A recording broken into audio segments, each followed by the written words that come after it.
안녕하세요. 결혼 4년차의 30대 여성입니다. 아이는 아직 없어요.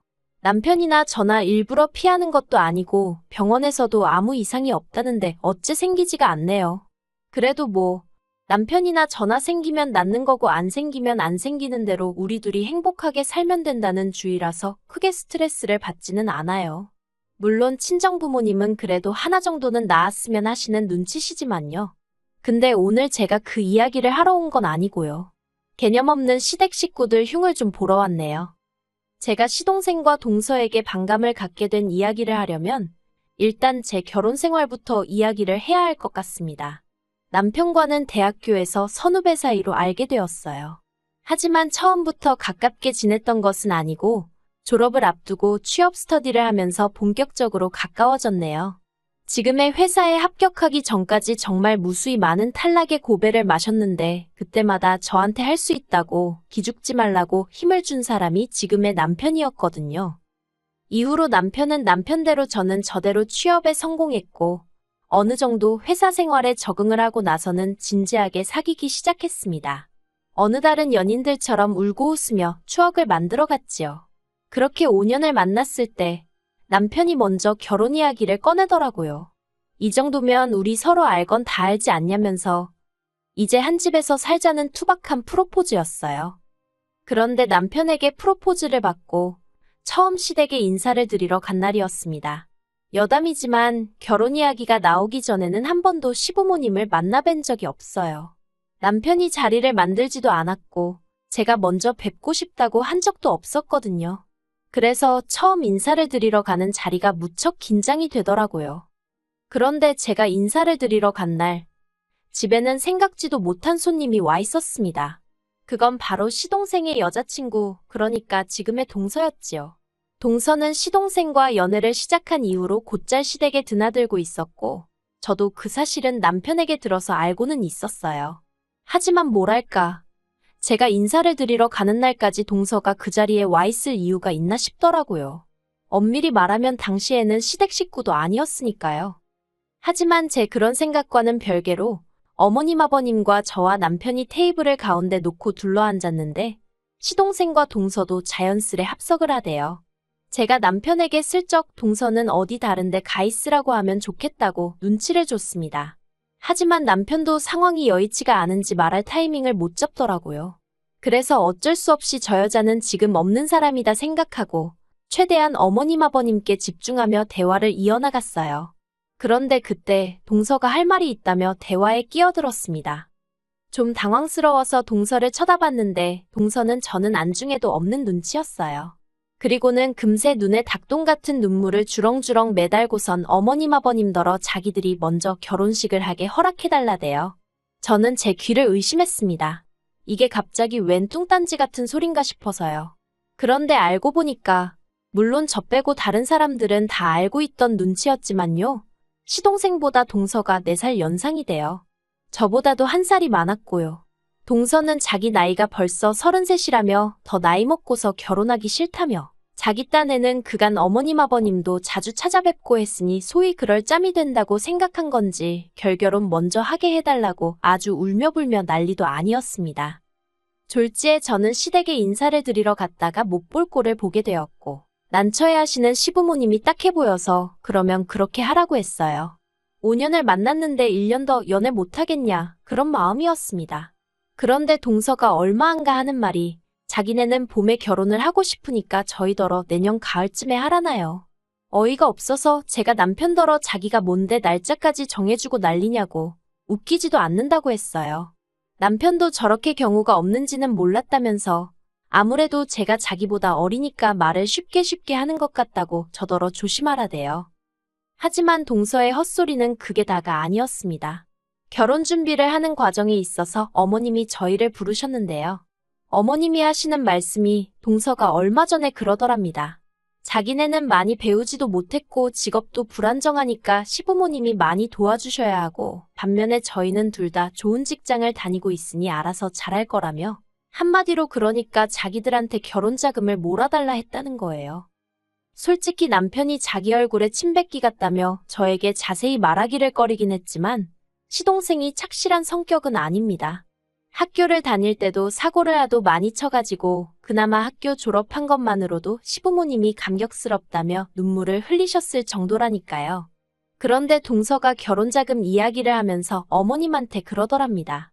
자기 남편, 그러니까 시동생이 저러고 사는 건 형인 저희 남편한테 하도 치여서 그런 거라고, 그러니까 어머님이 많이 신경 써주셔야 한다고요. 이렇게 표현해도 될지 모르겠지만 저희 어머님이 기억력은 좋으신데 눈치가 좀 없으세요.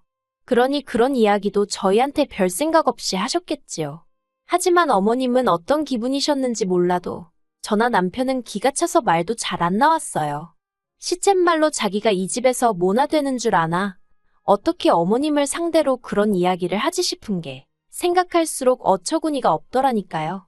남편도 시동생 사고친 거 수습하느라 가져간 재산만 얼만 줄 아냐면서 그러고도 정신을 못 차리고 맨날 편하고 쉬운 것만 찾으려고 하니 그 모양으로 사는 거 아니냐고 어머님한테 화를 냈어요. 그리고는 결혼자금을 얼마를 누구한테 해주시던 간에 그건 어머님 아버님이 알아서 하실 일이지만 누구 하나 마음 상하게는 안 하셨음 좋겠다 하더라고요. 하지만 어머님에게 시동생이 아픈 손가락이었던 건지 아니면 동서가 말을 잘한 건지 결국 전셋집 얻어주셨습니다. 동서가 저한테 얘기를 해줘서 알았지 어머님도 저희에게 미안하셨는지 그런 이야기는 안 하셔서 전혀 모르고 있었어요. 그리고 저는 그때만 하더라도 남편이 어머님한테 해놓은 말도 있고 하니 저희도 결혼할 때 비슷하게 해주시려나 그런 기대가 약간은 있었네요. 그런데 이게 웬걸요. 막상 저희 결혼할 때 되니까 돈이 없다고 저희들이 알아서 하라고 하시대요. 그래서 결국 친정부모님이 전세에 보태라고 1억 해주시고 거기에 저희 둘이 모은 돈과 대출을 합해서 신혼집을 장만했어요. 혹시나 해서 하는 말이지만 이 부분에 있어서 제가 더해가서 억울하고 그런 건 전혀 없었습니다. 연애하는 동안 제가 봐온 남편은 워낙 바르고 착실했던 데다가 당시 상황이 여의치 않았을 뿐이지 앞날이 창창한 사람이었으니까요. 그렇게 저희는 경기도에 위치한 작은 아파트를 구입, 그곳에서 신혼살림을 시작했습니다. 이후로 시댁 식구들과는 좋을 것도 나쁠 것도 없이 대면대면하게 지냈어요. 어쩌다 한 번씩 가족 모임이 있어 모이면 동서는 어머님 옆에 딱 붙어 앉아서 싹싹한 며느리 노릇을 자처했는데 마치 자기와 어머님이 이렇게 친하다는 걸 저에게 과시하고 싶어하는 모양새였달까요. 그리고 저희 어머님은 그런 동서를 무척 예뻐하셨어요. 나중에서야 알게 된 게 어머님께 동서는 당신의 못난 자식이랑 살아주는 고마운 며느리였고 저는 당신의 잘난 아들 덕분에 호강하고 사는 배부른 며느리였더라고요. 그러다 지금으로부터 약 2년 전이었어요. 시동생이 가게를 차리고 싶다고 어머님께 이야기를 했다더라고요. 그런데 가게를 뭐 공짜로 차리나요? 돈이 있어야 차리지. 그러니까 한마디로 어머님 떨어 돈을 해달라는 얘기였던 거예요. 그리고 동서는 그 옆에서 지난번과 같은 레파토리로 저희 부부는 많이 배웠지만 자기네 부부는 가방끈이 짧아서 장사 말고는 달리 뭐 해먹고 살아야 할지도 모르겠다며 눈물 콧물을 쥐어짜댔습니다. 저희도 있는 데서 말이에요. 하지만 저도 그렇고 남편도 그렇고 그런 동서를 상대할 가치도 못 느꼈어요. 마음 한구석에는 어차피 시부모님이 가진 돈도 없으신데 어차피 못 도와주실 거라고 그러니 동서랑 신랑이 할 필요도 없다 그런 생각도 있었고요. 그런데 저희 시부모니 다른 의미로 대단하시대요. 재산이라고 달랑 가지고 계시던 그 집 하나를 담보 잡아 대출을 받아서 기어이 시동생 가게를 차려주셨거든요. 저도 저지만 남편이 그 사실을 알게 되더니 정말 악에 바친 사람 마냥 소리를 지르고 아주 난리도 아니었어요. 그도 그럴 것이 어머님 아버님 두 분 다 수입도 일정치 않으셨고 그렇다 보니 아예 모른 척 할 수가 없어서 저희가 매달 용돈으로 50만 원씩 드리고 있었거든요. 남편은 저희 친정에는 못 드리고 시댁에만 드리는 상황에 있어서 저에게 늘 미안해하던 중이었고요. 시부모님하고 연을 끊겠다는 남편을 제가 뭐에 씌웠었는지 그러면 안 된다고 말렸습니다. 그래도 자식돌이는 하고 살아야 하지 않겠냐고 남편을 설득했지요. 지금 생각하면 제가 제 발등 찍은 게 맞아요. 하지만 그때는 그래도 그렇게 중간에서 중재를 하는 것이 제 역할이라고 생각했거든요. 그래서 제 덕분이라고 해야 할지 아무튼 시부모님하고 전보다 더 대면대면하긴 했지만 얼굴은 보고 살았어요. 한편 시동생이 차린 가게는 핸드폰 가게였는데 처음에는 그래도 오픈빨이라고 해야 할지 장사가 그럭저럭 되는 것 같더라고요. 저는 말은 안 했지만 저 때 방심하지 말고 더 열심히 해야 할 텐데 하고 생각했어요. 하지만 세상사가 제 뜻대로 되는 적이 있던가요? 몇 달 가게가 장사가 좀 된다 싶었는지 시동생이 차를 뽑았더라고요. 국산이긴 했지만 그래도 4천이 넘는 세단으로요. 게다가 가족끼리 밥 먹는 자리에 동서도 명품백을 척하니 메고 나왔대요. 그리고는 제가 묻지도 않았는데 요새는 이 정도는 들어야 사람들이 무시를 안 한다는 둥 어쩐다는 둥 헛소리를 해대는 거예요. 그러면서 저더러 언제까지 그렇게 청가방이나 들고 다닐 거냐면서 그러고 다니면 회사에서 무시당하지 않냐고 동료들이 말은 안 해도 저를 어지간히 깔보고 있을 거라나요.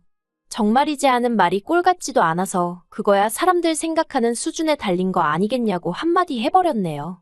무슨 뜻이었는지 알아들었는지는 모르겠지만요. 그리고 아니나 다를까 작년 가을쯤 장사가 너무 안 돼서 권리금도 못 받고 가게를 넘겼다는 소식이 들려오대요. 별로 놀랍지도 않았습니다. 그러다 결정적인 일이 터진 게 바로 올해 초였어요. 그날은 원래 친정부모님과 저희 부부 이렇게 넷이 여행을 가려던 날이었는데 이른 아침부터 어머님이 급하게 저희 부부를 찾으시대요. 그래서 여행을 미루고 시댁에 가게 되었습니다.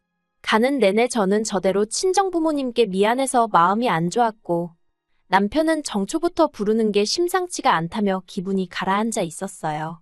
그리고 노래 가사처럼 슬픈 애감은 틀리지가 않대요. 어머님이 저희 부부를 부르신 이유는 한마디로 돈 때문이었거든요. 어머님이 그동안 저희한테 몇 번이나 이야기하려고 했었다며 서류 몇 장을 내미셨습니다.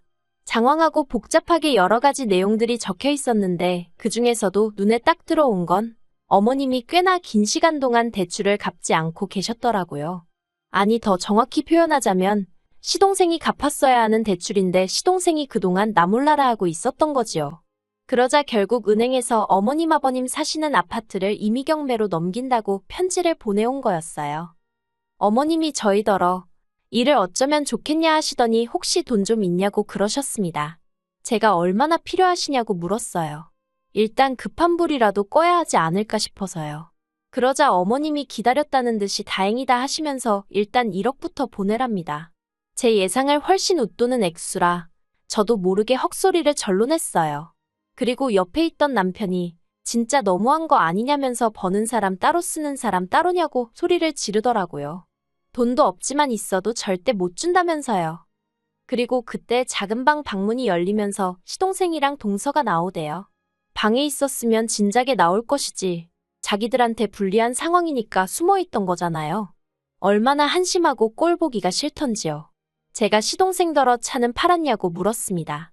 그랬더니 차는 못 판답니다.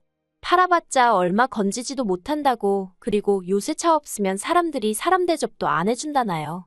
그리고는 뒤이어 하는 말이 정말 가관이었습니다. 자기는 어머님 떨어 돈을 해달라고 했지 대출을 받으라고 한 적은 없다면서 억울하다는 거예요.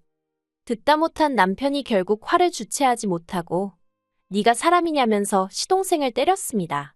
한 대 맞고 나자빠진 시동생이 아프긴 한지 지턱을 부여잡고는 어머님더러 진짜 이게 뭐냐면서 그깟 돈 몇 푼 때문에 자기가 이렇게 맞아야 되냐고 아주 악을 쓰는 거예요. 어머님한테 막무가내로 대드는 시동생을 보고 있으니 그동안에도 못난 사람인 건 알고 있었는데 정말 한심하더군요. 그리고 그런 상황에서 어머님은 그런 시동생에게 한마디 따끔하게 하는 대신 저희 남편더러 동생을 때리면 어떡하냐셨어요. 결국 보다 못한 제가 어머님더러 어머님도 정말 너무하신 거 아니냐고 한마디 했네요. 저희 남편 그러니까 어머님 큰아들이 상처받을 건 안중에도 없으신 거냐고요. 그러자 이번엔 동서까지 나서서는 저더러 야 너 그러더니 나이도 어린 게 어디서 나서고 난리냐입니다. 그리고는 저더러 남편 단속 똑바로 하라면서 아무리 형이라고 동생을 때리면 되냐고 그러면서 너네 돈 많냐더니 자기가 저희 부부를 고소할 거라면서 콩밥 먹을 준비나 하라나요. 어이가 없어서 하려면 해라 이 미친 엑스야 하고는 너나 네 남편 단속 똑바로 하라고 부모 형제도 못 알아보는데 나중에 너는 알아볼 것 같냐고. 제 딴에는 악담이란 악담은 다 퍼부은 것 같아요. 그리고 그 와중에 어머님께선 다들 그만두지 못하냐 하시면서도 저더러 아랫동서이긴 해도 저보다 나이가 많은데 말을 그렇게 하면 쓰냐입니다. 정작 먼저 말 놓고 야노한 건 그쪽이었는데 말이지요. 정말이지 한결같은 어머님의 태도에 신물이 나대요. 집안은 온통 쑥대밭이 되었고 저랑 남편은 그대로 시댁을 빠져나왔습니다. 차에 올라타자마자 남편이 눈물을 펑펑 쏟아내더라고요. 저한테 미안하고 면목이 없다면서 한참을 울었어요. 그러더니 남편이 제 손을 꼭 잡고는 이제 시댁에서 오는 연락에는 대꾸도 하지 말라면서 자기도 앞으로는 스스로 고아라고 생각하며 살 거라대요. 이제 자기한테는 장인 장모님하고 저밖에 없다면서 달리 해줄 말도 없고 보고 있는데 짠하더라니까요. 그리고 그날 이후로 지금까지 시댁하고는 일절 연락 하나 없이 지내고 있습니다. 정확히 말하자면 전화기가 불이 나도록 문자며 전화며 울려대지만 남편이 받지 말라 해서 그냥 다 무시하고 있어요. 남편은 아예 시댁 식구들을 다 차단시켰다대요. 그리고 동서는 지가 뭘 얼마나 잘한 줄 알고 아버님한테 달려가서 저희 부부와 있었던 일을 다 일렀던 모양입니다. 그런데 번짓수를 잘못 짚은 거예요. 저희 아버님이 젊어서 어머님 한번 크게 속썩이시고 이후로 길을 못 피고 사셔서 그렇지 저희한테는 뭐 크게 요구하는 것도 없으셨고 오히려 미안해하셨던 분이에요. 제가 생각했을 때는 시댁 식구들 중 남편 다음으로 제일 정상에 가까웠달까요. 그리고 역시나 아버님이 동서한테 크게 뭐라고 하셨답니다. 며느리 하나 잘못 들어와서 집안 개꼬라지 났다고 앞으로 시댁에 얼씬도 하지 말라고 했다네요. 솔직히 남편을 보고 있으면 마음이 안 좋아요. 자긴 아무렇지 않다지만 저 속이 얼마나 썩어문드러졌을까 싶기도 하고요. 그래서 제가 더 사랑해주고 응원해주고 감싸주려 합니다. 어설픈 중재 같은 건 할 생각이 없고요. 그냥 없는 사람들이다 생각하고 살려고요. 사람 일이라는 게 앞으로 또 어떻게 될지 모르겠지만 지금 당장은 저랑 남편, 우리 둘만 생각할래요.